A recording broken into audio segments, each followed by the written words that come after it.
नमस्कार। चलिए आज एक बहुत ही मजेदार और क्लासिक कहानी सुनते हैं।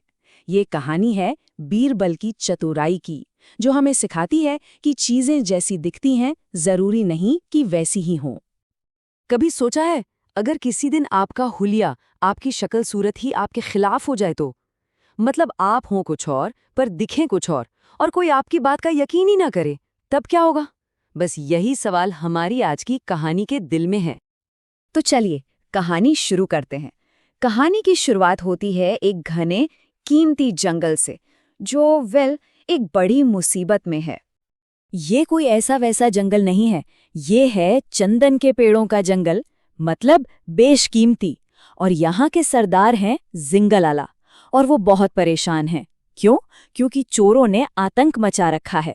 वो इस कीमती लकड़ी को चुरा रहे हैं और जंगल को तबाह कर रहे हैं। सरदार का गुस्सा और उनकी लाचारी आप उनके इन शब्दों से समझ सकते हैं। ये सिर्फ पेड़ों की चोरी नहीं थी, ये उनके घर, उनकी पूरी दुनिया पर खतरा था।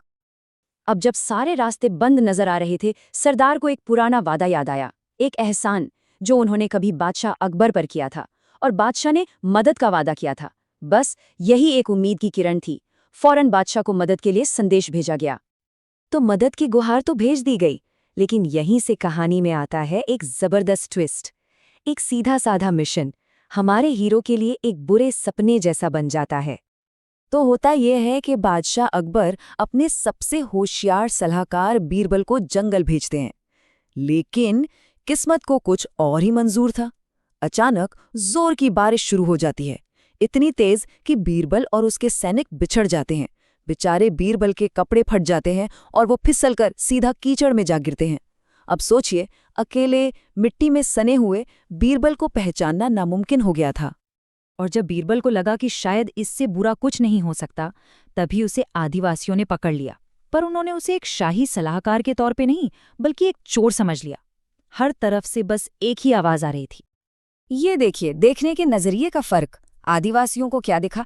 एक गंदा फटे कपड़ों वाला संदिग्ध आदमी जो जंगल में अकेला घूम रहा है। और असल में वो कौन था? बादशाह का सबसे काबिल सलाहकार, जो उनकी मदद करने आया था। बस इसी गलतफहमी ने सारा खेल बिगाड़ दिया। बीरबल बेचारे चिल्लाते रहे, अरे नहीं नहीं, मैं चोर नहीं हूं, मैं बादशाह का सलाहकार बीरबल हूं। पर उनकी हालत देखकर कोई भी उनकी बात पर यकीन करने को तैयार नहीं था। सब उन पर हंस रहे थे।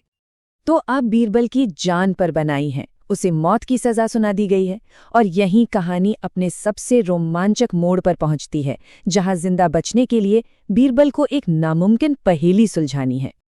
लेकिन यहाँ बीरबल अपना दिमाग चलाते हैं। वो कहते हैं, ठीक है, मुझे मार डालो, पर पहले ये साबित तो करो कि मैं चोर हूं। देखिए कैसे एक सवाल से उन्होंने पूरा का पूरा गेम ही पलट दिया। सरदार को ये बात जच गई। उन्होंने कहा, हमने सुना है कि बीरबल बहुत चतुर है।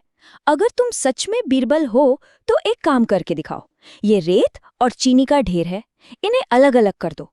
मतलब एक तरह से बीरबल को बीरबल होने का सबूत देना था। अब आप ही सोचिए, ये कैसे हो सकता है? रेत के लाखों दानों में से चीनी के दाने अलग करना, ये तो नामुमकिन ही लगता है ना? और जान दांव पर लगी हो तब तो दिमाग वैसे ही काम करना बंद कर देता है। लेकिन हम बीरबल की बात कर रहे हैं। अब आता है कहानी का वो हिस्सा जहां बीरबल की जीनियस सोच दुनिया के सामने आती है। और यहीं एक छोटी सी घटना से उन्हें एक कमाल का आइडिया आता है। एक चींटी उन्हें काट लेती है। बस बीरबल को अपना जवाब मिल गया।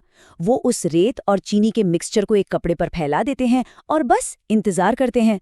थोड़ी ही देर में पास के बिल से हजारों चींटियां निकलती हैं और एक एक करके चीनी का हर दाना उठाकर ले जाती हैं। और कुछ ही देर में क्या होता है? कपड़े पर सिर्फ रेत बची रह जाती है, चीनी का एक दाना भी नहीं। ये देखकर तो वहां मौजूद हर कोई दंग रह गया। ये काम कोई आम इंसान तो कर ही नहीं सकता था। अब सरदार को भी यकीन होने लगा था कि ये आदमी कोई मामूली इंसान नहीं, शायद सच में बीरबल ही है। और ठीक उसी वक्त अकबर के सैनिक असली चंदन चोरों को पकड़े हुए वहां पहुंच जाते हैं। वो जैसे ही बीरबल को इस हालत में देखते हैं, फौरन पहचान लेते हैं और बस सारा सच सामने आ जाता है। तो इस पूरी कहानी से हमें क्या सीख मिलती है? ये सिर्फ एक एडवेंचर की कहानी नहीं है, इसके पीछे एक बहुत गहरा मतलब छिपा है। और वो मतलब खुद बीरबल सरदार को बताते हैं, जो इस कहानी का सबसे बड़ा सबक है। किसी भी इंसान को उसके कपड़ों या हुलिये से नहीं, बल्कि उसके दिमाग और उसके गुणों से परखना चाहिए। बिल्कुल, ये वही सदियों पुरानी कहावत है जो आज भी उतनी ही सच है। किसी किताब को उसके कवर से नहीं परखना चाहिए। पहली नज़र में जो दिखता है वो अक्सर सच नहीं होता। और ये कहानी हमें सोचने पर मजबूर करती है कि आखिरी बार ऐसा कब हुआ था जब हमने किसी के बारे में पहली मुलाकात में ही कोई राय बना ली हो और बाद में एहसास हुआ हो कि हम कितने गलत थे। सोचिएगा जरूर।